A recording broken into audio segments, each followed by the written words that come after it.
안녕하세요. 2026년 2월 굿모닝 알티입니다.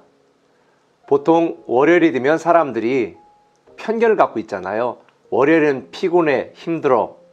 그런데 여러분, 오늘 이 월요일은 우리가 살아보지 못하고 처음 맞이하는 2026년의 2월의 첫 번째 월요일입니다. 그렇게 생각을 하시면 아마 오늘 이 월요일이 더 신나고 즐겁지 않을까 생각을 합니다. 제가 왜 이렇게 다른 생각을 이야기하는가? 예수 믿는 것은 혁명이다 라는 것을 강조하고 싶어서입니다. 신앙생활은 혁명입니다. 제가 신학교 처음 들어가서 우리나라 사회가 격동의 시대를 지나갈 때에 저는 우물 안의 개구리였다가 이 사회에 대해서 세상에 대하여 눈을 뜨게 되어지면서 제가 해방신학, 민중신학에 심취했었습니다. 그때 민중신학으로 유명했던 한신대 교수님들이 계셨고 또 저는 해방신학을 좋아하고 거기에 관련된 책들을 읽으면서 제가 굉장히 좋아했던 인물 중에 하나가 체 게바라입니다. 아르헨티나 의사였다가 혁명을 꿈꾸고, 그러니까 이분이 의사였지만 여러 군데를 돌아다니면서 어렵게 살아가는 그런 사람들 보면서 이게 개인의 변화로는 인생이 나아질 수가 없다. 국가가 발전할 수 없다. 사회 구조의 변화가 일어나야 된다라고 생각하고 혁명적인 생각으로 혁명가를 꿈꿨던 분입니다. 그리고 쿠바로 망명해서 카스트로와 함께 쿠바 혁명을 일으키는 1등 공신이 되었고 또 그 후에 볼리비아나 다른 곳에 이 혁명을 확산시키려고 하다가 젊은 나이에 잡혀서 처형을 당했던 인물입니다. 그의 영향을 받은 많은 혁명가들이 체 게바라를 본받고 싶어 하면서 이 사회의 부조리와 힘들고 어려운 세상을 뒤집어 혁명을 일으키는 꿈을 가지고 살아가는 분들이 꽤 있습니다. 물론 그런 혁명을 일으킨 나라들이 지금은 다 가난합니다. 왜 그런 줄 아세요? 사회 구조의 변화로는 절대 세상이 나아지지 않기 때문입니다. 저도 일찍이 이걸 깨달았기 때문에 저는 사회 구조의 변화보다 영적인 변화, 그 각 개인의 삶 속에 영적인 혁명, 가치 혁명, 인생 혁명이 일어나야 진정한 평화와 발전이 이루어진다라는 것을 저는 깨달았습니다. 예수 믿는 것은 혁명입니다. 단지 주일에 교회에 가는 이런 수준이 아니라 내가 가장 중요하게 여겼던 것들에 대한 패러다임이 바뀌는 것입니다. 가치 기준이 바뀌는 것입니다. 가치관이 바뀌는 것입니다. 그래서 예수 믿는 것은 혁명입니다. 오늘 본문에 보면 요한의 제자들이 예수께 나와 이르되 우리와 바리새인은 금식하는데 어찌하여 당신의 제자들은 금식하지 아니하나이까? 라고 이야기합니다.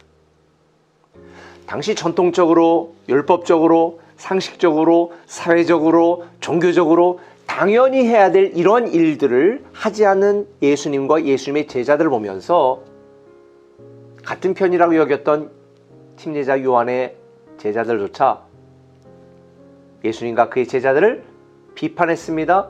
비난했습니다. 너희가 틀렸다는 거죠.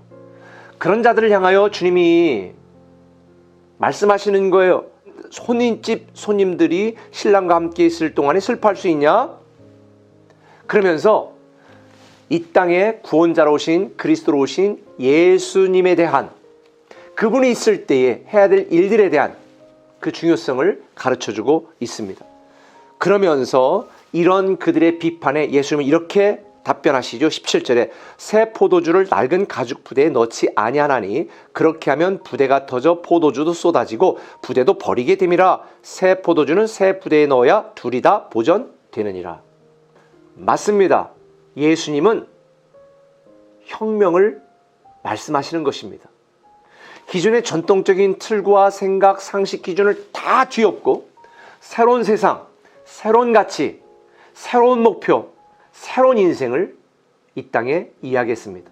그것이 바로 천국 복음입니다.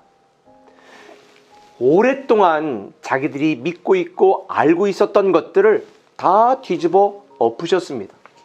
세상 가치, 육적 가치에 매몰되어 살던 사람들에게, 돈과 물질을 우상으로 섬기며 살던 사람들에게 그보다 더 중요한 복음적 가치, 영적 가치를 말씀해 주시는 것입니다. 예수 믿는다는 것은 인생에 거룩한 혁명이 일어나는 것입니다.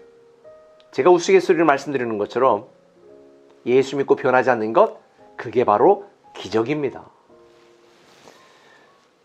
저는 여러분들이 예수 믿고 나서 여러분의 가치가 변하고 기준이 변하고 상식이 변했으면 좋겠습니다. 오늘 본문에 보면 예수님께서 제자들에게, 자기를 비난하는 요한의 제자들에게 말씀하신 뒤에 몇 가지 사건 속에서 우리에게 가르쳐주는 교훈이 있습니다. 18절에 보니까 한 관리가 와서 이렇게 말하죠. 자기가 딸이 죽었다. 그런데 주님이 오셔서 딸의 몸에 손만 얹으면 살 것 같다. 여러분, 이게 맞는 말인가요? 여러분, 그렇게 다 믿고 계신가요? 아니요. 죽으면 끝나는 것입니다. 사람들이 그동안 갖고 있었던 상식에 혁명을 일으킨 것입니다. 사람이 죽음이 끝이다 라고 하는 그들의 판단에 혁명을 일으킨 것입니다. 믿음은 바로 그런 것입니다. 우리가 예수를 믿는다는 건 이 땅의 사람들이 생각하는 상식이나 판단에 연연하지 않는 것입니다. 우리는 죽어도 죽지 않고 영원히 살게 되어지거든요. 사람들은 포기했어도 예수님이 손을 대시면 다시 살아나게 되어 있거든요. 이게 믿음인 거예요. 그래서 우리에게 믿음이 있다면 우리 인생에 혁명이 시작되는 것입니다. 더 이상 육적 기준으로 살아가는 것이 아니라 영적 기준으로 살아가게 되어 있는 거예요. 그러니 예수 믿는다는 것은 더 이상 세상의 기준, 사람들의 기준, 육적인 기준으로 살아가는 것이 아니라 하나님 나라의 기준, 복음의 기준, 영적인 기준으로 살아가는 거예요. 만일 지금 여러분이 그렇게 살고 있지 못하다면 제대로 믿고 있는 것이 아닙니다. 제대로 신앙생활하는 것이 아닙니다. 오늘 제가 여러분에게 하는 말이 불편할 수도 있습니다. 근데 여러분, 불편한 말을 들으라고 말씀했잖아요. 네, 들어야 살고 들어야 회복되거든요. 또 예수님께서 이 죽은 관리의 딸을 고치러 가는 중에 한 혈류병 걸린 여인이 뭐라고 말합니까? 20절에 12해 동안이나 혈류병으로 앓는 여자가 예수의 뒤로 와서 그 겉옷가를 만지니 이는 제 마음에 그 겉옷만 만져도 구원을 받겠다 함이라. 겉옷만 만져도. 여러분, 맞습니다. 이게 바로 믿음인 것입니다. 사람들이 볼 때 지나가는 사람의 겉옷을 만진다고 그 오랜 세월 동안 아팠던 자기의 병이 치유받겠습니까?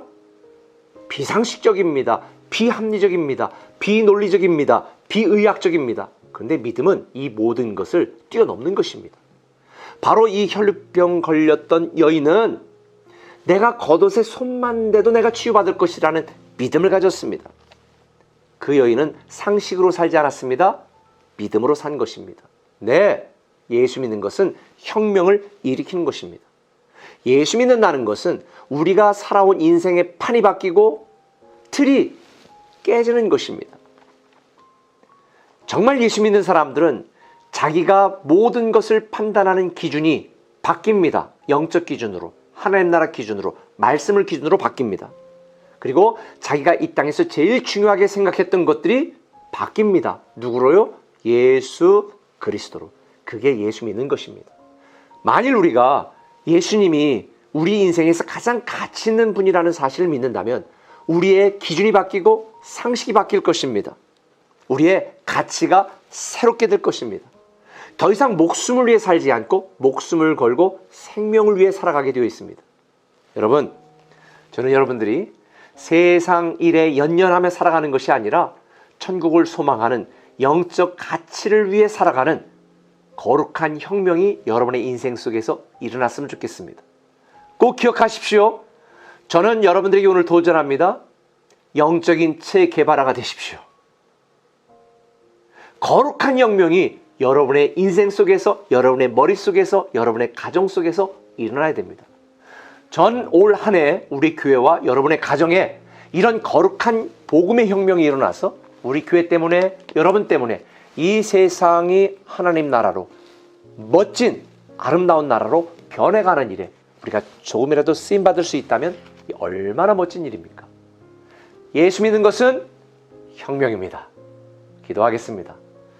아버지 하나님, 오늘 우리에게 주신 말씀을 기억하며 세상 사람들이 뭐라고 이야기를 하든 세상의 가치, 상식에 연연하지 않고 거룩한 혁명가로, 복음의 혁명가로, 인생의 혁명가로 살아가게 하여 주옵소서.